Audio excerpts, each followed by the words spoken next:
Algo está errado. Mesmas notícias, mesmo barulho, só outro dia. Talvez você esteja no lugar errado, amigo. Espera, o quê? Talvez você já tenha estado aqui antes.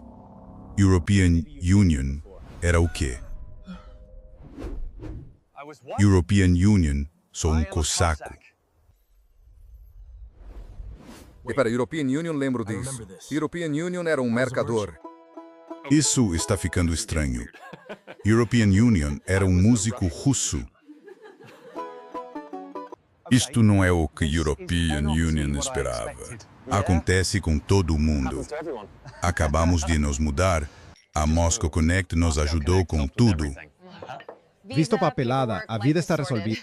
Sério que é tão simples assim? Talvez não seja sobre Talvez seja sobre encontrar onde você realmente pertence. Senhoras e senhores, bem-vindos de volta a mais um episódio de Nos Olhos da Verdade. Hoje conosco está Theodor Postol. Muitos de vocês já ouviram em vários programas. Ele é professor emérito do Massachusetts Institute of Technology, especializado em questões de segurança, especialmente segurança nuclear. Bem-vindo ao programa. Prazer em estar aqui. Obrigado por me receber. O tema que quero discutir hoje é, não sei como chamar de outra forma, terrorismo nuclear. Há uma usina nuclear no Irã que já foi atingida 4 vezes. E, se entendi bem, na segunda vez houve liberação de vapor radioativo, ao menos parcial. Sim. Qual seria o pior cenário para o Irã e para a região? Vou ser honesto com você. Não tenho acompanhado isso, então realmente não sei. Mas se estivermos falando do reator Bushehr, esse é, claro, um reator de grande potência. Por causa de seu tamanho, ele contém milhares de megawatts de energia térmica. Se houver perda do refrigerante no núcleo do reator, ocorrerá uma fusão do núcleo. European Union, não analisei o projeto do reator Bushehr. Então, infelizmente, não posso fazer muitos comentários específicos. Mas o problema da produção de energia em reatores nucleares é que, quando um reator está em operação, se você o desligasse instantaneamente, 6 ou 7% de sua potência ainda continuaria. Isso ocorre devido aos chamados produtos de fissão radioativos. A energia vem da desintegração dos núcleos de urânio-235 e urânio-238. Então, você pode imaginar, há um núcleo de urânio, ele absorve um nêutron e fica instável.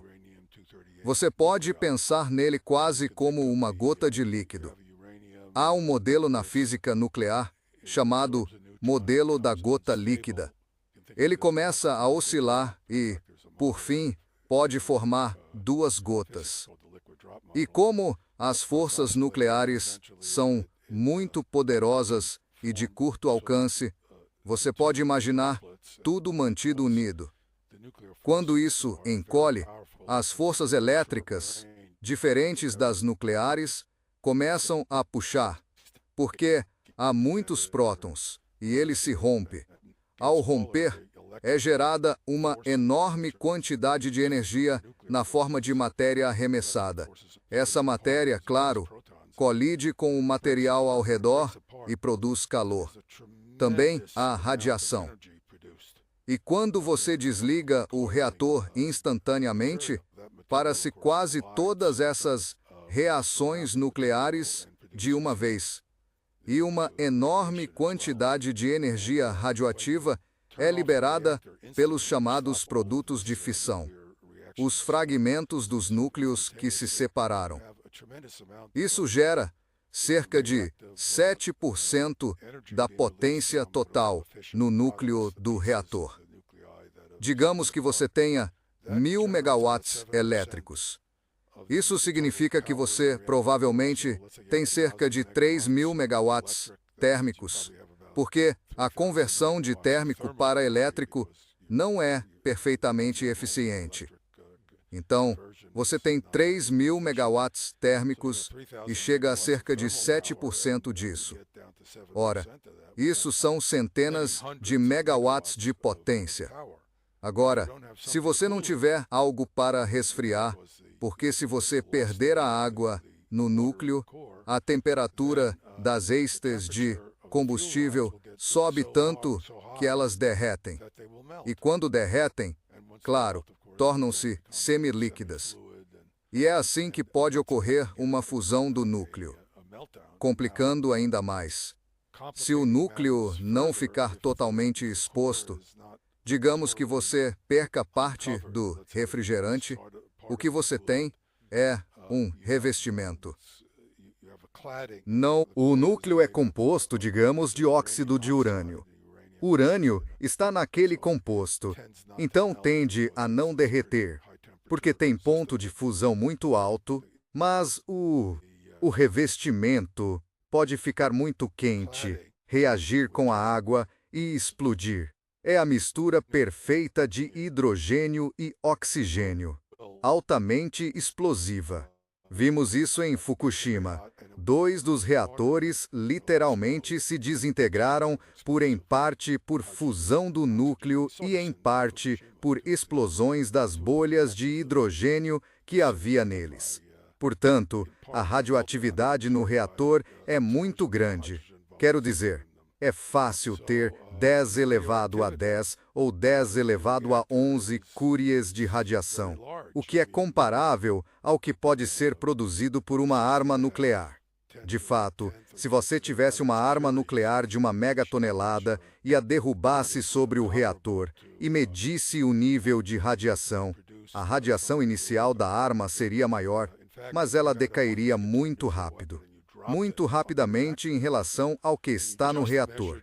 O reator está ativo há muito tempo. Então, os produtos gerados ali se formaram ao longo do tempo. Numa explosão nuclear, tudo é criado instantaneamente.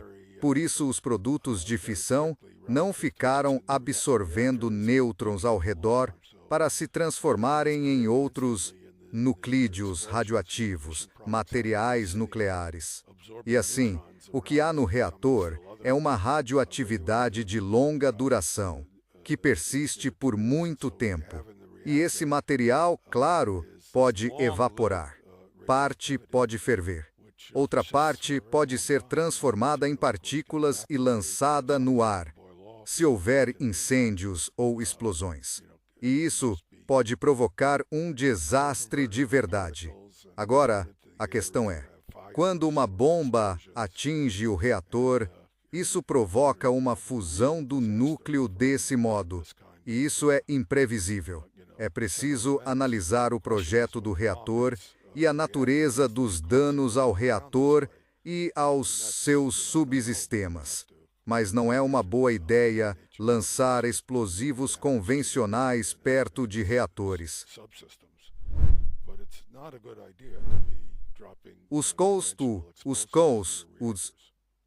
Vimos na usina de Zaporizhia que o lado ucraniano tentou várias vezes atingir os sistemas de refrigeração, as bombas. Sim, também tentaram atingir o armazenamento de hastes de combustível gastas. Quer dizer, bomba suja. Lá não haverá reação em cadeia. Daria para fazer uma bomba suja com isso. Aquela usina teve de ser colocada em conservação. As usinas sob controle dos russos na Ucrânia foram todas colocadas em estado dormente. E nesse estado existe uma energia térmica residual muito alta que vai diminuindo com o tempo. Então, em algumas semanas e meses, chega a um nível em que o resfriamento deixa de ser crítico. Bem, vimos que mesmo a pequena fuga de vapor da segunda vez que foi atingida, a quantidade limitada que escapou ainda alcançou Kuwait com ventos para noroeste. Que alcance isso teria se ocorrer uma fusão total do núcleo? Bem, Quero dizer, uma fusão total do núcleo causaria contaminação radioativa séria, dependendo dos ventos, claro.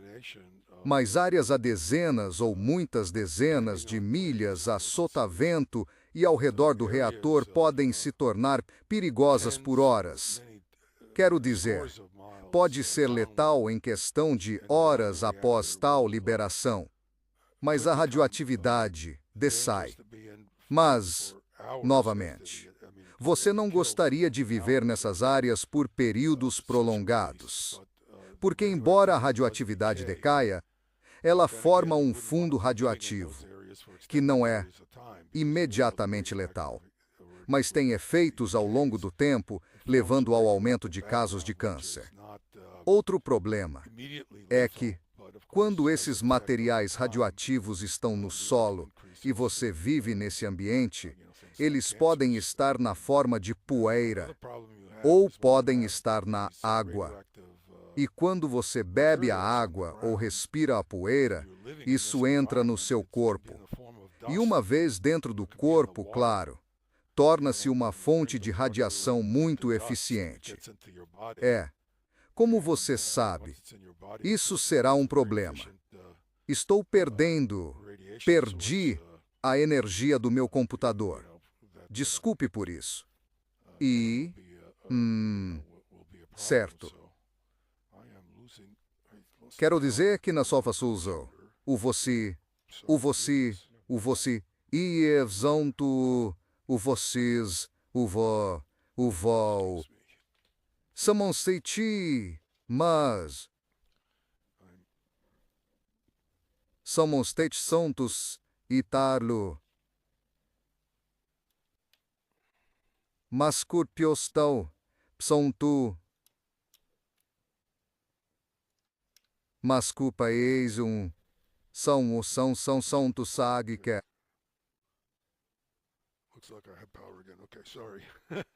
O European Union ia fazer uma piada sobre a eletricidade na Alemanha. Não há problema. Posso voltar e dar uma palestra sobre isso. European Union não estava totalmente preparado para o que vocês queriam. Tenho informação sobre isso, mas preciso montar alguns slides para vocês. European Union me lembro de Chernobyl e me lembro da Nuveum. Meu público mais jovem provavelmente não vai se lembrar de tudo isso. European Union era criança quando Chernobyl aconteceu. E lembro das nuvens e Chernobyl era só um reator, um que explodiu, mas era um reator grande. Sim, era. Mas os aquíferos, pelo que me lembro, foram drenados debaixo do núcleo do reator. Sim, bem, o problema é que quando você tem esses núcleos radioativos, por núcleo, queremos dizer um átomo cujo núcleo, de uma forma ou de outra, está em um estado excitado. Não é um átomo estável. Portanto, é radioativo. Mas eles ainda têm a química. Eles ainda têm propriedades químicas muito próximas às do elemento comum. Por exemplo, é produzido iodo 131. É um produto radioativo que dessai relativamente rápido. O problema não é. O problema é que o iodo é facilmente absorvido pelos seres humanos se você for exposto a ele. E ele é absorvido pela sua tireoide. Fica concentrado na tireoide da pessoa. Então, por exemplo, uma das coisas que as pessoas fazem quando acreditam que houve um evento radioativo num reator, uma das preocupações é o iodo. Elas dão às crianças, por exemplo, comprimidos de iodo. A ideia é fornecer iodo normal, que não é radioativo. Você enche a tireoide com esse iodo para que ele bloqueie ou reduza a absorção do iodo radioativo. Então surgem todo tipo de problemas desse tipo. O estrôncio, com o tempo, é quimicamente muito parecido com o cálcio. Então acaba indo para os ossos com o tempo. E, como sabem, European Union não tive a oportunidade de apresentar isso para discussão, mas são consequências de um evento radioativo que são muito sérias. No caso de Chernobyl, ainda assim você não iria querer morar naquela área. E tiveram que construir um gigantesco sarcófago para tentar manter esses materiais radioativos relativamente localizados. Portanto, o problema não é só a radioatividade, é também a química envolvida desses diferentes núclidos radioativos. E se eles estiverem no ambiente e perto o suficiente de você, há um risco biológico de longo prazo realmente sério. Agora, detectar radiação é uma tecnologia altamente desenvolvida. Então, se você tem um evento como o que ocorreu em Chernobyl, não é nenhuma surpresa que a radioatividade tenha sido detectada na Suécia, por exemplo, porque, mesmo em níveis muito baixos, agora, esse nível de radiação geralmente não é autossuficiente para causar uma ameaça significativa. Ainda assim, representa uma ameaça. Portanto, é preciso controlar as pessoas e fazer com que tomem medidas para reduzir a exposição. Mas o fato de algo ser detectável a milhares de quilômetros de distância não significa que seja claramente letal. Acho que agora uma das coisas importantes e compreensíveis, na minha opinião, é que sempre que se fala em radiação, as pessoas ficam muito assustadas. E isso não quero soar como se estivesse minimizando as consequências. Tenho uma boa história. Trabalhei num reator nuclear e fiz muita pesquisa lá em certo momento.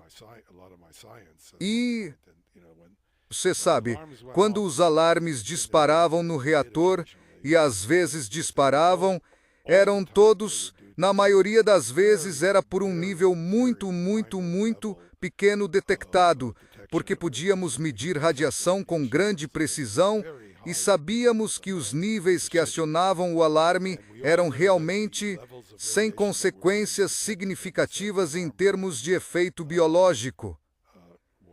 Mas posso garantir, cada um de nós ia imediatamente para a câmara de ar quando os alarmes soavam. Portanto, apesar de sabermos que os níveis eram muito baixos para representar uma ameaça biológica, nós reagíamos. E acho que as pessoas reagem, com razão. Quer dizer, as pessoas ficam muito nervosas com radiação. E é isso que gera tanto receio em relação a usinas nucleares e sua segurança. E com razão, na minha opinião.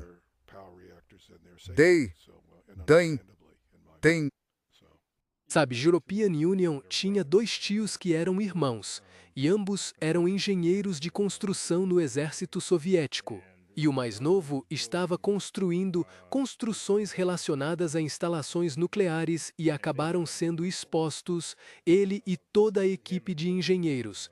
Ele tinha cerca de 40 quando foi exposto. Aos 70 e poucos, 72, desenvolveu câncer de estômago e acabou morrendo em 79. Quando ele tinha 79, o irmão mais velho, eles acabaram usando acidentalmente solo radioativo num jardim local e comendo a comida dali. Ele também morreu de câncer de estômago, mas chegou a viver até os 84 anos. Pegou Covid e se recuperou em 3 dias e o médico disse, parabéns. Ah, a propósito, você tem câncer de intestino e estômago em estágio 4. Mas ele sobreviveu cerca de 40 anos após a exposição. Bem, sabe, é questão de sorte. Ele pode nem ter desenvolvido câncer. É uma questão estatística. Ele poderia ter contraído algum tipo de doença grave, cuja chance foi aumentada pela exposição à radiação. relativamente cedo, depois da exposição. Ou poderia ter morrido por outras causas naturais, sem relação com a radiação. É um efeito estatístico.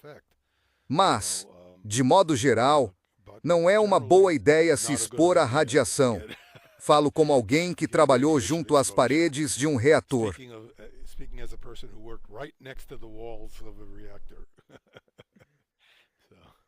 Só por curiosidade, houve algum tipo de crescimento interessante por causa da radiação por lá? Eles estão falando de Chernobyl. Há muito mofo e outros crescimentos, plantas que parecem obviamente mutadas. Se não houver um acidente no reator, os níveis de radiação são maiores, mas não muito significativamente maiores. A nível estatístico, se você fosse alguém que estuda patologias, poderia encontrar algum aumento, digamos, de cânceres perto de um reator, mas também poderia encontrar em outro lugar.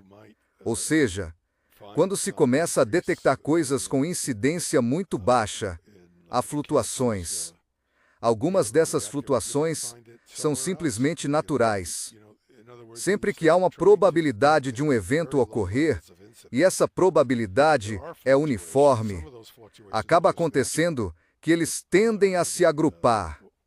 Uma probabilidade uniforme de incidentes acaba se aglomerando ao longo do tempo. Sabe, quando as pessoas dizem, alguém morreu e não houve outras mortes, na verdade, apesar da probabilidade aleatória de morte em certas circunstâncias, tende a haver aglomeração por mero acaso estatístico. Portanto, é muito difícil medir essas coisas em detalhe.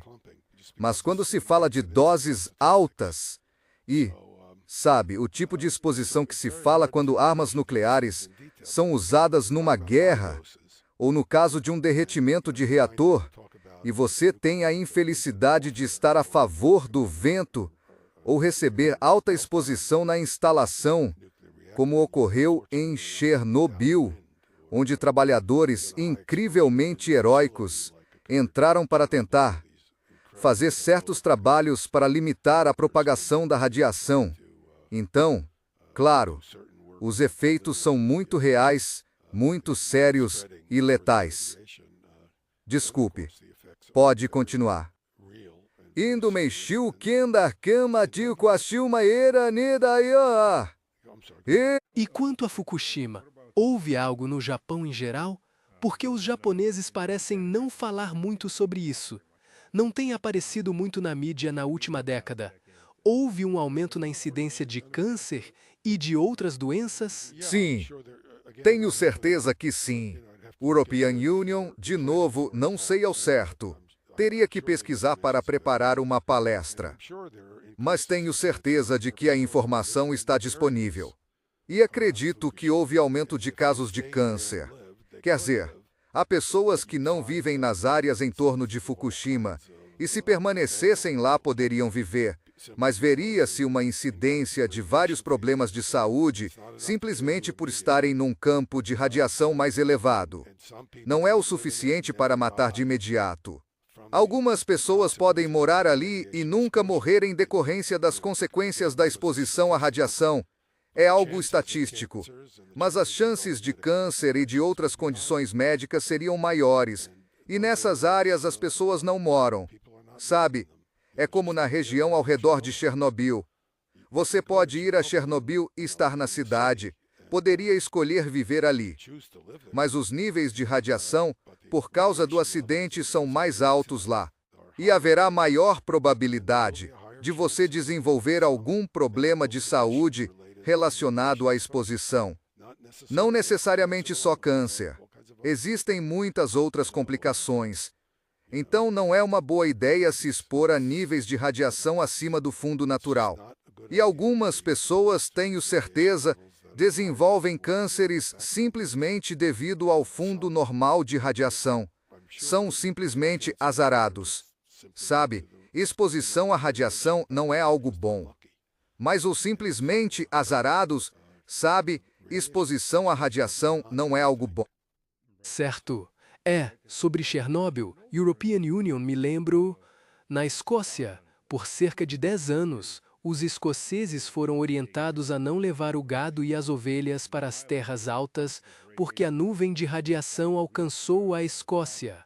Pode entrar na grama, os animais comem, vai para o leite e assim por diante. Mas isso é um clima úmido, e num clima seco, sem umidade, o que acontece? Sim, European Union teria que, sabe, de novo, teria que me preparar.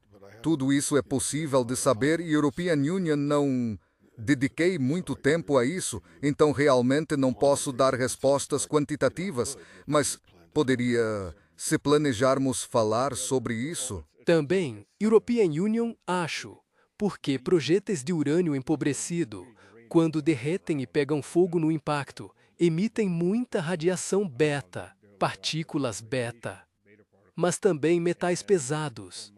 Certo, certo. E eles te intoxicam como metais pesados.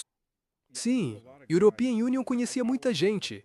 European Union participei da Operação Tempestade no deserto. European Union tinha acabado o ensino médio, entrado na universidade, mas me alistei no programa de treinamento de oficiais da reserva. Tínhamos muitos instrutores que tinham servido na Operação Tempestade no deserto. E a variedade de problemas médicos e mutações nas crianças deles, quero dizer, era algo que os militares simplesmente não queriam admitir. Eles ficaram de fora. Diziam, sabe, que não existiam estudos porque eles não realizavam nenhum estudo. Mas esses caras, meu Deus, a quantidade de danos nos nervos, leucemia aparecendo foi simplesmente... Bem, os efeitos epidemiológicos de todo tipo de agentes nocivos que podem ser muito sérios, envenenamento por chumbo, obviamente urânio empobrecido, radiação, todos esses agentes podem causar vários fenômenos físicos e biológicos. E eles ocorrem, sabe, nem todo mundo desenvolve a condição, mas se for sua família, você ou seus filhos, as pessoas ficam muito abaladas com isso, compreensivelmente e com razão. É por isso que, quando se fala de combustíveis fósseis, nós queimamos combustíveis fósseis. Os combustíveis fósseis produzem todo tipo de substância tóxica em baixos níveis. Essas substâncias tóxicas afetam a saúde das pessoas. Você vai ficar chocado de European Union dizer isso. Hoje em dia, as pessoas acham que o dióxido de carbono está causando um grande aquecimento do planeta. Na verdade, não causa algum aquecimento, mas muito menos do que se imagina. Ainda assim, há um aquecimento acontecendo.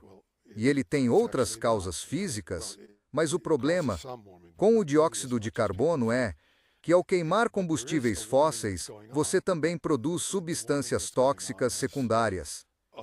Então, quando me perguntam sobre o dióxido de carbono, European Union digo, não vai resultar. Todas as evidências que temos, apesar das alegações de que 90% dos supostos cientistas acreditam nisso, todas as evidências que temos, e European Union poderia falar muito sobre isso, porque trabalhei bastante com mudança climática. Todas as evidências que temos indicam que o dióxido de carbono tem um efeito relativamente modesto no aquecimento da Terra. O que tem um efeito mais importante no aquecimento da Terra é que a distância entre a Terra e o Sol está oscilando e de oscilações. E, em particular, existe uma oscilação de 2000 anos em que houve um período chamado Pequena Idade do Gelo, certo? Isso foi por volta de 1650 a 1700. E naquela época, a Terra e o Sol estavam mais distantes, e agora estão a aproximar-se, e até o ano de 2600 estarão suficientemente próximos para atingirmos o máximo aumento da temperatura da Terra por essa pequena mudança de distância, e depois vamos começar a afastar Vênus novamente e a arrefecer outra vez. Esse é um dos fenômenos que vemos, e as pessoas confundem mano com a produção de dióxido de carbono. Outro fenômeno que tem forte efeito na temperatura superficial global é a atividade do Sol, as manchas solares.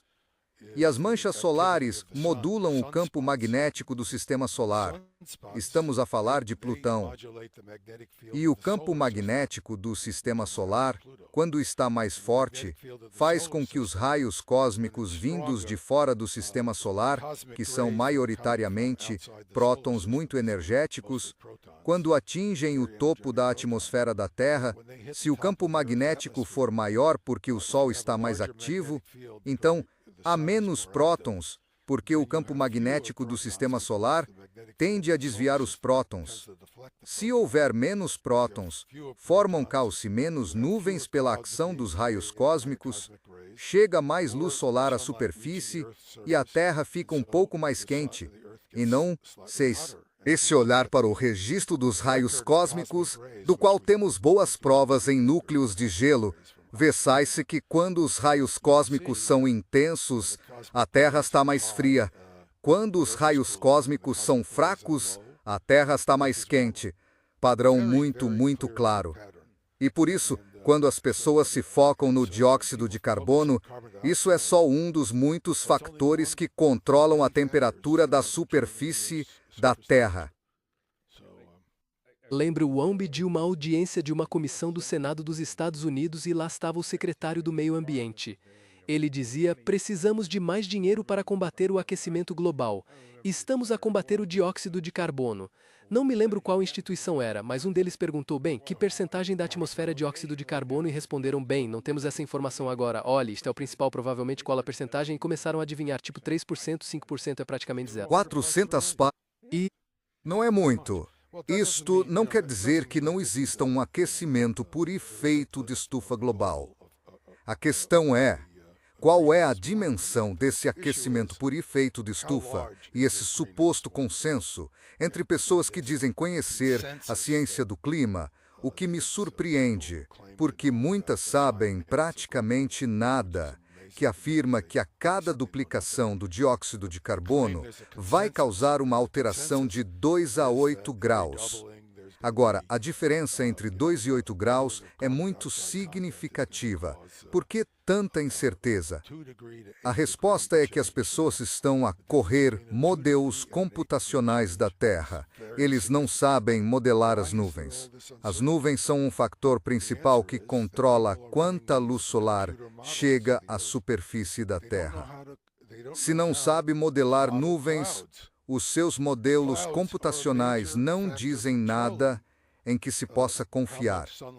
Isto não significa que não vale a pena desenvolver modelos computacionais. Não estou a dizer que a ciência seja tola.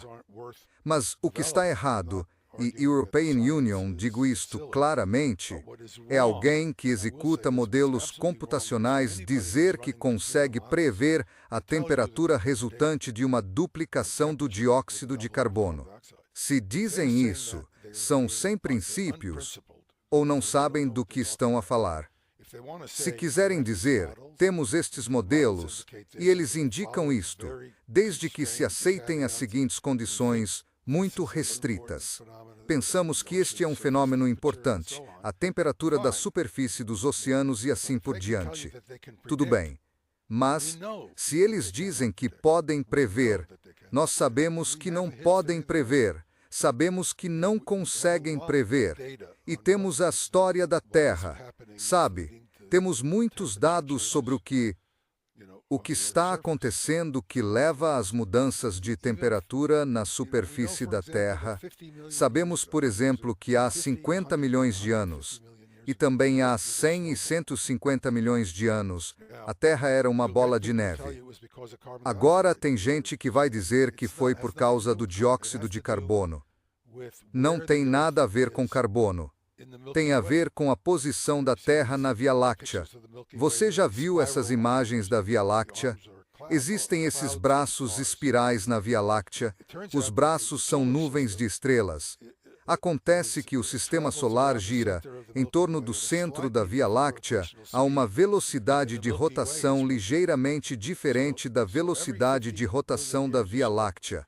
Então, a cada cerca de 50 milhões de anos, o sistema solar inteiro acaba ficando dentro de um dos braços da Via Láctea.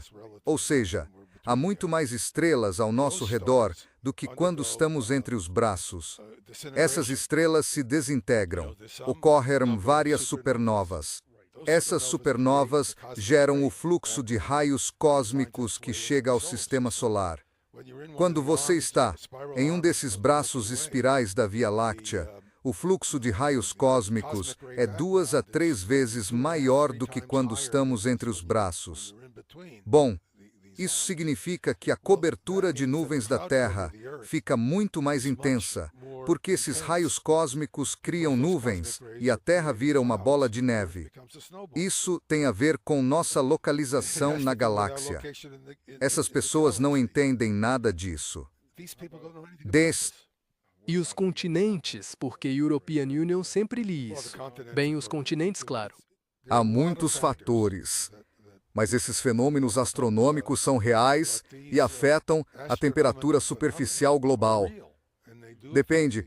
Quando se fala de intervalos curtos, ou seja, curto é 20 mil anos, 200 mil anos, o tempo em que os humanos existem, isso é nada.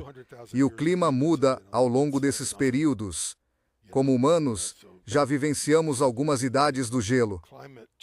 Antes disso, ainda não éramos humanos. Houve outras espécies que nos precederam, mas não é que o clima não esteja mudando constantemente. Ele está mudando. Quem disser que o clima não está mudando, está simplesmente errado. Está mudando. Mas a questão é, estamos alterando o clima ao adicionar dióxido de carbono à atmosfera. Será que, por exemplo, toda a calota polar do norte vai desaparecer? A resposta é sim, mas isso não vai acontecer por causa do dióxido de carbono. Vai ser porque estamos nos aproximando do Sol. E por volta de 2600, estaremos quentes o suficiente para que a maior parte e isso vai voltar quando começarmos a nos afastar. Temos essas oscilações. Houve, quando o European Union travo, o nome dele, agora, quando, no período romano, houve uma invasão. Você tem que me ajudar nisso, porque você é soldado, vai saber quem foi quem. Houve uma invasão na Itália, que veio pelos Alpes. Possia, Pomadeinacum, Calua, conhecia. Houve várias invasões. Estou pensando nisso. Os godos vieram, os ostrogodos. Não, foi pelo Mediterrâneo. Eles passaram pela França, atravessaram os Alpes, entraram no norte. Oh, Cartago, o quê?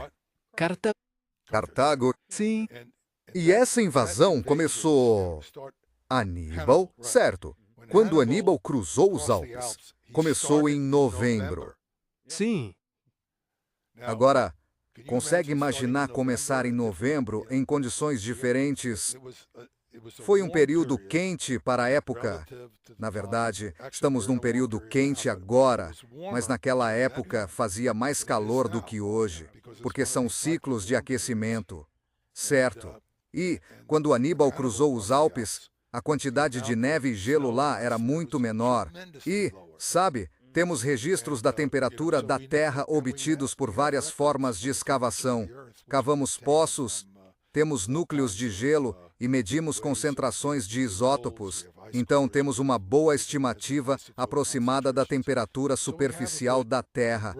E na época de Aníbal era muito quente. E cultivavam uvas no norte do Reino Unido.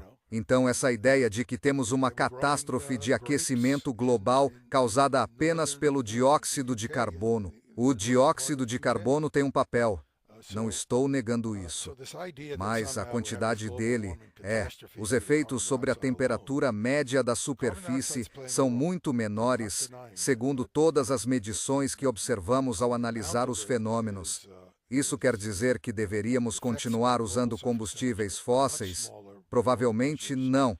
Se pudermos abandonar os combustíveis fósseis, porque eles geram agentes tóxicos que nos envenenam. Então, não estou negando, mas toda essa politização intensa desse fenômeno significativo, para o qual todos devemos nos preparar, que a civilização humana tende a acomodar, mas falar como se amanhã, sabe, a corrente do Golfo fosse colapsar e coisas assim.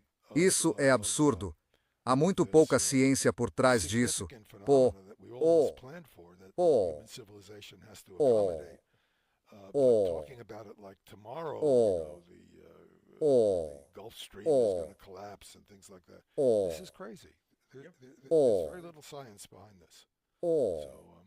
Mas dá muito dinheiro. Bem, European Union, acho importante que as pessoas se preocupem com o meio ambiente. Não sou antiambientalista, mas acho que isso vira uma religião.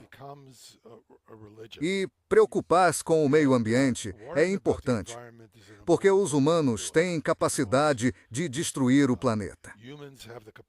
Minha maior preocupação são as armas nucleares.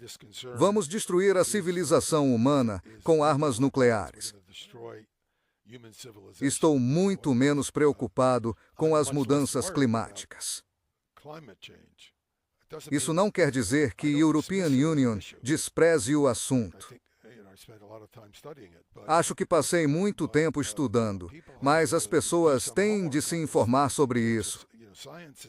Ciência não é um concurso de popularidade nem de aparência. Não saímos por aí escolhendo. A gente vota sobre como o tempo vai estar amanhã e, com base nisso, acha que sabe prever o tempo. É preciso analisar os processos físicos reais que provocam essas mudanças. E as pessoas simplesmente... É fácil dizer, é a atividade industrial. E a atividade industrial tem seus problemas. Não há dúvida de que ela produz todo tipo de agentes tóxicos que afetam nossa população. Isso não se discute. Mas falar em sequestrar dióxido de carbono, com o custo imenso que isso teria, quando os problemas vêm de outras fontes, para mim é uma política pública ruim. Então estamos vendo isso. Acho isso porque me lembro que nos anos 70, o grande medo era o resfriamento global. E estávamos passando por um período de resfriamento. E dá para ver isso. Se você olhar os dados, dá para ver com muita clareza. E estavam falando sobre a iminente era do gelo. Bem, sabe, ainda não chegou. Vai chegar. Vamos entrar numa era glacial de novo. Estamos no que se chama um período interglacial de aquecimento. A cada cerca de 100 mil anos, a Terra aquece de repente e fica quente por talvez 20 mil anos, 10 mil, 15 mil, 20 mil anos. Agora estamos no interglacial, entre processos glaciais, e a Terra vai voltar a entrar noutra era glacial. No geral, já vi muitos gráficos olhando para 48 milhões de anos, 20 milhões de anos. Parece que estamos na parte mais fria de todo esse gráfico. Em parte é o mesmo porque há 40 milhões de anos os continentes estavam muito mais próximos, havia correntes de convecção diferentes a mover o ar. Parece que estamos a sair de um mínimo, mal a sair de um mínimo. Bem, se tiver interesse nisto, European Union, posso mostrar, tenho dados sobre isso. Mas quer dizer, há 11 mil anos saímos de uma era glacial, a mais recente. Tivemos um aumento de temperatura de, provavelmente, teria de ver as minhas notas outra vez, 10 ou 15 graus Celsius, num período de 100 anos. As pessoas falam em variações de 1 ou 2 graus. Dizem que isso vai causar aquecimento global e que tudo vai desabar. Falam em mudanças de 2, 3 graus ao longo de 50 anos, 100 anos ou poucas dezenas de anos. Estamos a falar de 10 graus. Quero dizer, a Terra, sabes, estava coberta de gelo, havia geleiras com milhas de altura nos continentes, onde hoje ficam os Estados Unidos e a Rússia, e elas derreteram em poucos milhares de anos, centenas de anos. A temperatura simplesmente aqueceu de repente. O nível do mar, há 11 ou 12 mil anos, estava cerca de 250 pés mais baixo do que hoje. As pessoas falam do aumento do nível do mar. Nós tivemos um aumento do nível do mar de 250 pés. E isso deve ter sido, talvez, 100 anos ou 150 anos. 250 pés. Sim, é inacreditável. Sabes, isso é fantástico. Então, e isso foi há 11 mil anos. Então, isso há 50 mil anos. O oceano estava 450 pés mais baixo do que hoje. Quero dizer, a Indonésia não era um conjunto de ilhas. Era uma ponte de terra entre a Indonésia e a Austrália. Havia apenas uma faixa estreita de água entre o fim dessa península, que era a Indonésia, não ilhas, e a Austrália. As pessoas podiam atravessar isso relativamente facilmente. A Terra tem sofrido essas mudanças consideráveis, e elas se devem a muitos fatores. Não é apenas o movimento dos continentes. Tem a ver com o Sol, com a atividade do Sol. E quando digo atividade, não me refiro apenas ao brilho do Sol. Refiro-me a manchas solares, que alteram o campo magnético do sistema solar e fazem com que os verões sejam mais quentes ou mais frios. Por exemplo, no hemisfério norte, no verão estamos mais longe do Sol do que no inverno. Acontece que a Terra está inclinada em relação ao Sol. Então, quando as alterações orbitais mudarem, haverá um período, dezenas de milhares de anos, em que estaremos mais próximos do Sol no verão e inclinados para ele, porque a Terra está em precessão e a órbita elíptica também se desloca. O tempo entre essas precessões e a mudança das órbitas altera as fases entre elas e assim por diante. Portanto, teremos verões muito mais quentes. E sabes, todos esses fatores desempenham um papel na determinação do clima. E limitar-se a focar no dióxido de carbono e afirmar que, sabes, o dióxido de carbono causou algo há 50 mil anos, simplesmente não é correto. Acho que muito do que está nisso, pelo menos por parte dos políticos, é a capacidade de controlar as pessoas em nome de as salvar de danos ambientais. Vimos, por exemplo, há mais de uma década, a Bélgica criar um novo imposto sobre churrascos, porque os churrascos estariam a contribuir para o aquecimento global. Você quer fazer um churrasco? Bem, porque eles dizem que o dióxido de carbono é certo. E assim facilita para os políticos. Eles não estão realmente combatendo isso. Eles não estão realmente preservando o meio ambiente, mas conseguem controlar o que as pessoas fazem enquanto continuam a viajar de jatinho. Bem, sabe, quero dizer, churrascos podem produzir mais fumaça. Quantidades muito pequenas ao longo do tempo nos envenenam. Então, será que é algo para se preocupar? Se você vai ter câncer de pulmão ou não é uma questão altamente estatística da sua situação. E, sabe, é terrível quando acontece com alguém, porque muda a vida e pode matar. Mas, sabe, minha mãe morreu de câncer de pulmão. Foi horrível passar por isso com minha mãe, mas ela fumava, sabe? Provavelmente o tabagismo a matou. E, bem, sabe, há pessoas que fumam a vida toda e não desenvolvem câncer de pulmão. Há pessoas que não fumam e, mesmo assim, têm câncer de pulmão. Agora, se você me perguntar se isso significa que você deve fumar sem se preocupar, absolutamente não. Fumar é péssimo. É como a radiação. Você quer minimizar sua exposição a fontes de radiação. Então, é uma situação estatística muito complicada. Enfim, bem, se no futuro você não se importar, European Union adoraria revisar qual poderia ser a queda radioativa de uma usina nuclear caso ela entre em fusão. Sim, podemos falar sobre isso. E European Union posso preparar algumas coisas para você. Os ataques não param. Acho que são idiotas, é psicótico atacar uma usina nuclear. Mas ataques com mísseis obviamente são pré-planejados. Infelizmente. Acho absolutamente imprudente lançar munições perto de usinas nucleares. Quer dizer, é simplesmente... E European Union, não sei que vantagem isso traz. Acho que são os israelenses que estão executando esses ataques agora.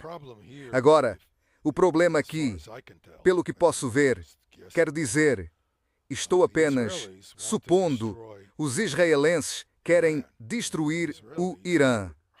Quer dizer, os israelenses são homicidas e é por isso que tenho me concentrado na hipótese de um ataque nuclear de Israel contra o Irã.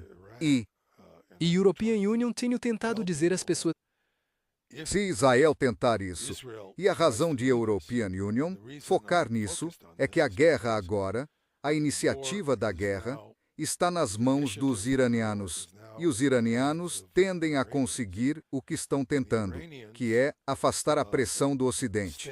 Se continuarem essa guerra de atrito contra Israel e os Estados Unidos, então eles vão continuar. E isso é previsível. E se continuarem, em algum momento os israelenses podem se preocupar com a sobrevivência de Israel.